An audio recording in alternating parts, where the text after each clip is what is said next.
ایک دفعہ کا ذکر ہے۔ کسی جنگل میں ایک کچھوا رہتا تھا۔ وہ ایک بڑے سائز کا موٹا تازہ کچھوا تھا جس کی پشت پر سبز اور بھورے رنگ کی سخت کھال کا ہول بنا ہوا تھا، جبکہ اس کے پیٹ کی کھال کی رنگت پیلی تھی۔ ایک دن وہ منہ اندھیرے گھنے جنگل میں سیر کے لیے نکلا اور چلتا چلتا دریا کے کنارے جا پہنچا۔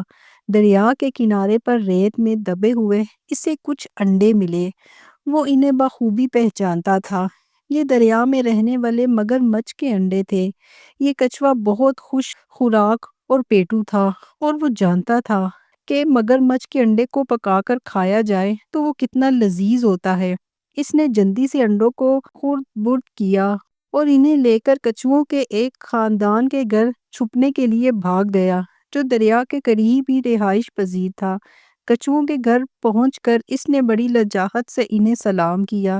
جواب میں انہوں نے بھی اسے خوش آمدید کہا۔ اس نے گھر والوں کو بتایا کہ اگر وہ اس کو گھر میں داخل ہونے دیں گے تو وہ انہیں ایک فائدے والی بات بتائے گا۔ اس خاندان کے سردار نے یہ سن کر اسے خوشی خوشی گھر میں گھسنے کی اجازت دے دی۔ کچھوے نے گھر والوں کو بتایا کہ اگر وہ اسے ایک پکانے والا برتن دیں اور اس کے نیچے جلانے کے لیے لکڑی، کچھ پکانے کا تیل، کچھ کالی مرچیں اور چولہا بنانے کے لیے 2-3 بڑے پتھر لا دے تو وہ اپنے ساتھ لائے ہوئے انڈوں سے انہیں ایک جادو کا آملیٹ بنا کر کھلائیں گے، اور جو بھی جادو کا آملیٹ کھاتا ہے اس کی خوش قسمتی کے دنوں کا آغاز ہو جاتا ہے۔ کچھوے کی بات سن کر میزبان کچھوے نے فوراً ساری چیزیں اسے مہیا کر دی۔ کچھوے نے انہیں تمام چیزیں ایک علیحدہ کمرے میں رکھنے کو کہا جہاں اس کے میزبانوں نے مکئی جمع کر رکھی تھی۔ جب ہر چیز تیار ہو گئی تو کچھوے نے ان کا شکریہ ادا کیا، کمرے میں داخل ہوا اور اندر سے دروازہ بند کر کے چٹکنی چڑھا لی۔ سارا دن کچھوا مگر مچھ کے انڈوں کو پکاتا رہا۔ اس میں اس نے مکئی ملائی، تھوڑا کھانے والا تیل ڈالا اور اس میں کالی مرچیں ڈال کر مزیدار آملیٹ تیار کیا، اور پھر جب رات ہو گئی اور میزبان کچھوے کا سارا خاندان سوتے ہوئے خراٹے مار رہا تھا، کچھوے نے اپنا آملیٹ ایک برتن میں ڈالا اور پھر گھر سے باہر نکل کر جنگل کی طرف دوڑ لگا دی۔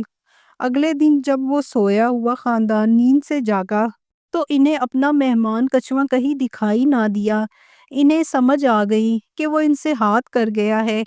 اتنی دیر میں کچھوا گھنے جنگل کے وسط میں اپنی آملیٹ سمیت جا پہنچا تھا۔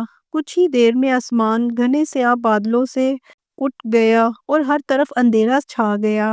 کچھوے نے کئی دفعہ بادلوں میں بجلی کڑکتی ہوئی دیکھی اور پھر تیز بارش شروع ہو گئی۔ دن میں بھی اندھیرا بڑھتا گیا اور بارش مزید تیز ہوتی گئی۔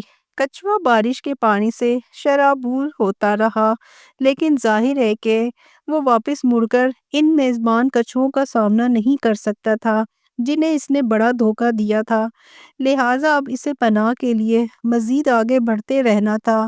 وہ یوں ہی چلتا رہا اور بارش مزید طوفانی ہوتی گئی۔ آخر وہ ایک اونچی مگر درختوں سے گھری جگہ پر پہنچا۔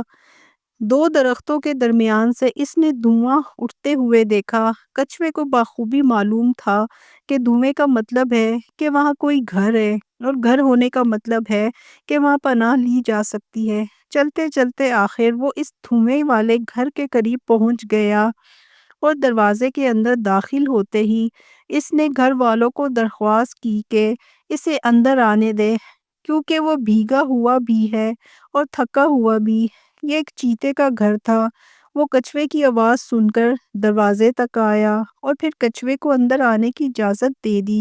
گھر داخل ہو کر کچھوے نے سب سے گرم جگہ تلاش کی جو ظاہر ہے کہ جلتی آگ کے نزدیک تھی۔ پھر اس نے اپنا آملیٹ والا برتن نکالا اور ایک کپڑے میں لپیٹ کر قریبی بانس پر لٹکا دیا۔ اتنی دیر میں کیونکہ رات ہو گئی تھی، کچھوے نے چیتے کو شب بخیر کہا اور پھر سونے کے لیے آگ کے اور نزدیک جا کر لیٹ گیا۔ اگلی صبح کچھوا بیدار ہوا تو اس نے دیکھا کہ اس کا آملیٹ والا برتن خالی ہے اور آملیٹ غائب ہو چکا ہے۔ ظاہر ہے وہ چیتے کے پیٹ میں جا چکا تھا۔ کچھوا کیونکہ چیتے سے خوف زدہ تھا، اس لیے اس نے بھولے سے بھی چیتے کے سامنے آملیٹ کا ذکر بھی نہیں کیا، اور اس کے بجائے اس نے چیتے کا شکریہ ادا کرتے ہوئے کہا کہ وہ شکر گزار ہے کہ چیتے نے اسے اپنے گھر میں پناہ دی۔ ہاں، اب اگر وہ اس کا کہنا مانے تو وہ پناہ کے بدلے میں چیتے کو ایسا جادو کا سفوف بنا کر دے سکتا ہے جس کے جادوئی اثر سے وہ جس شکار کے پیچھے بھاگے گا اسے پکڑ لے گا۔ بے وقوف چیتا کچھوے کی باتوں میں آ گیا اور ہر وہ کام کرنے پر تیار ہو گیا جو کچھوا اسے کہتا۔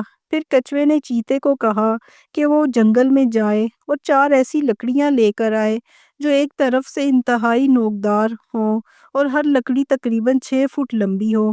پھر اس نے چیتے کو 2 لمبے بانس لانے کو کہا جن کو ان نوکیلی لکڑیوں کے ساتھ باندھنا ہے۔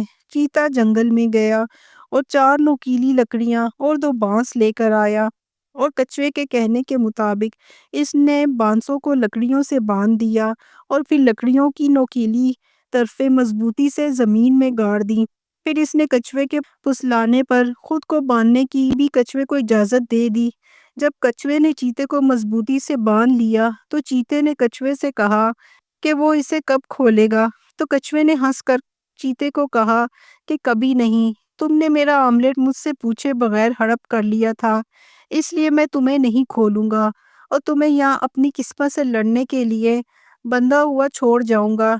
یہ کہہ کر کچھوے نے اپنی راہ ناپی اور گھنے جنگل میں غائب ہو گیا۔